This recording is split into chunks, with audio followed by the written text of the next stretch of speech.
All right, guys, I got the funeral hat on today. This is the death of Panini. I got a major update in the Panini Fanatics lawsuit. I'm going to actually show you, just so you don't have to deal with the paywall for the New York Times, I've got a PDF of the entire article.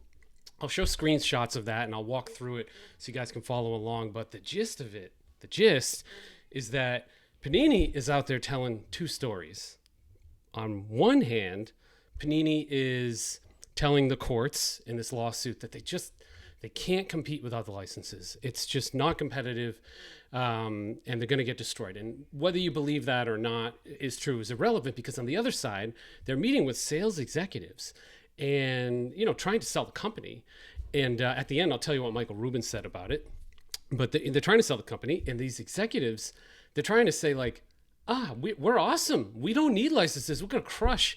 We got cards from 1994 soccer World Cup that totally crushed, which, by the way, is the dumbest thing I've ever heard, because I was like 14 at the time, and that was like a cultural thing, like Fortnite or Mr. Beast.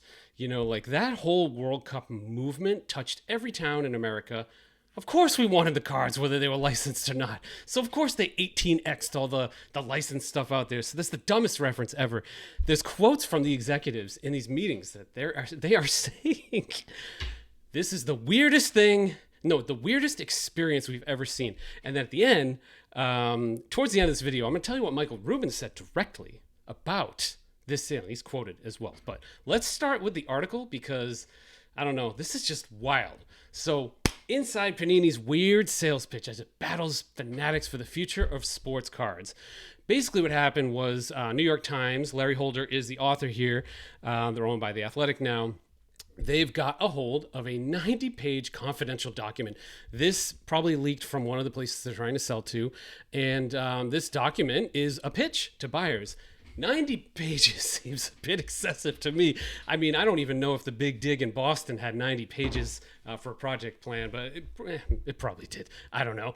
So they're painting this really rosy picture about, how they can do in the future. You got to buy us. But then on the other hand, they're like, any firm that fails to win rights to produce and sell trading cards for players of at least one of the leagues is eliminated as a competitor in those markets. So they go on a little bit about this. They talk about the pitch meeting. There's countersuits going on and all kinds of stuff. I mean, this is. I'll give you a little teaser on antitrust lawsuits. Okay, antitrust lawsuits they take like 5 to 10 years to resolve. By that time, companies are out of business. They've agreed on things. The damage is done. Like, Panini's not getting these licenses back. It's just not happening. Even if this damage is in 10 years, it's just not going to matter. It's irrelevant. That's why antitrust is really a deterrent in America. It's a don't mess with us kind of deterrent, but it's not actually going to have any teeth in this case. So they talks about card collectors and how a lot is at stake. I know some collectors are like, that'd be pretty sweet if they merge. It's kind of like Sirius XM. Sirius was separate, XM was separate, one at Howard Stern, one at other stations. They merged, and the customer was actually happy because they had kind of like the best of both worlds.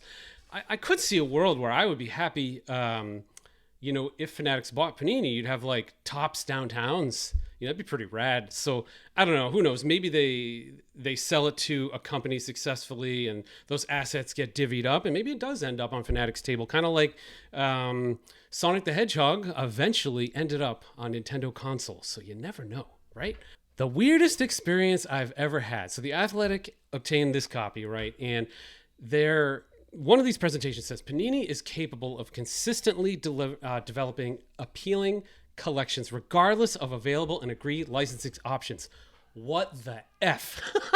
You were just telling the courts that you're dying, and now you're saying you don't need them? I don't understand. And this World Cup thing, let me show you a picture of this World Cup album on the left here. These are what the stickers look like. They're hanging the hat on this unofficial album that outsold the official one by 18x, again, because it was a cultural movement in the 90s. Wild.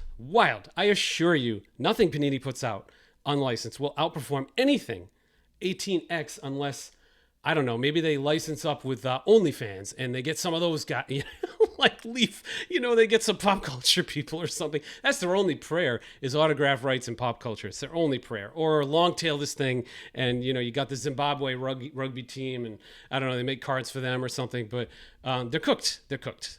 In my opinion, they're cooked. It doesn't like these potential buyers are not idiots. They're going to look at these court documents and they're going to say, wait a second, Panini, you say you suck to them, but you're trying to tell us that you're good so we could buy you? What's your multiple again? What's your EBITDA again? Could you please show me those sales projections on page 42? It's hilarious. So good luck with that. They spoke with two executives with the potential buyer that attended a sales presentation at Panini's headquarters, so they're reeling people in. And they're saying, they're worth more money without the licenses, which is like batshit crazy thing to say, in my opinion. And they're just, those sources are wondering how Panini could present himself this way. These are impartial people. These are people, potentially a PE firm or who knows what, right? They're just like, they're just getting sold to, and they're saying this. It's embarrassing. It's absolutely embarrassing. I'm going to close this out. Actually, before I close this out, I have an important question. I started this channel with 2 followers, I think late September, and we're almost like at 1,000 now. We're ripping, and 3,000 hours watched.